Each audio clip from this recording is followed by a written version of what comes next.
শরীরটা সবথেকে বড় আপন।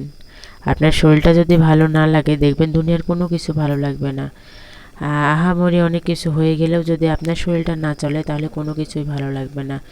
আসলে কেমন যেন মুখের সাথে কোনো কিছু রুচিই লাগে না, ভালোই লাগছে না। তারপর সারাদিন কেমন যেন বৃষ্টি বৃষ্টি একটা ওয়েদার, দুপুর থেকে তো একভাবে বৃষ্টি হয়েই যাচ্ছে।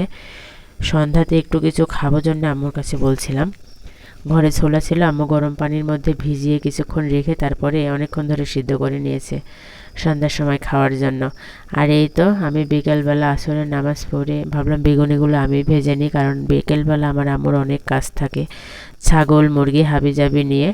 আমি নামাজ কালাম পড়ে গ্যাসের চুলার এই ছোটো কড়াইটা নিয়ে এসে মাটির চুলাতে ধরিয়ে সুন্দর করে বসে বসে ভাজতেছিলাম। বেগুনিগুলো কিন্তু সুন্দরই হচ্ছিল, কিন্তু একটু লাল লাল হয়ে যাচ্ছিল, কারণ খড়ির চুলায় বোঝেনি তো, আনএক্সপার্ট মানুষ বসলে যা হয় তেমনই হতেছিল। তবে খুব সুন্দর হয়েছে। সন্ধ্যার সময় সবাই মিলে নাস্তাটা বেশ ভালোই হবে। নাস্তাটা করলে কিন্তু ভীষণ ভালো লাগে। আর বৃষ্টির দিনে তো এইরকম মুড়ি আর বেগুনি হলে খুবই ভালো হয়। আর কি হয়েছে, গত কয়েকদিন ধরে 2-3 দিন হয়ে গেল আজকে, মানে জ্বর জ্বর একটা অনুভূতি, কেমন যেন। বাবুর পরীক্ষা হতেছিল, গতকাল শেষ হয়েছে। শেষ হবার পরেই মানে বাবুকে নিয়ে আম্মুদের বাসায় চলে আসছি। সবাই ভালো থাকবেন।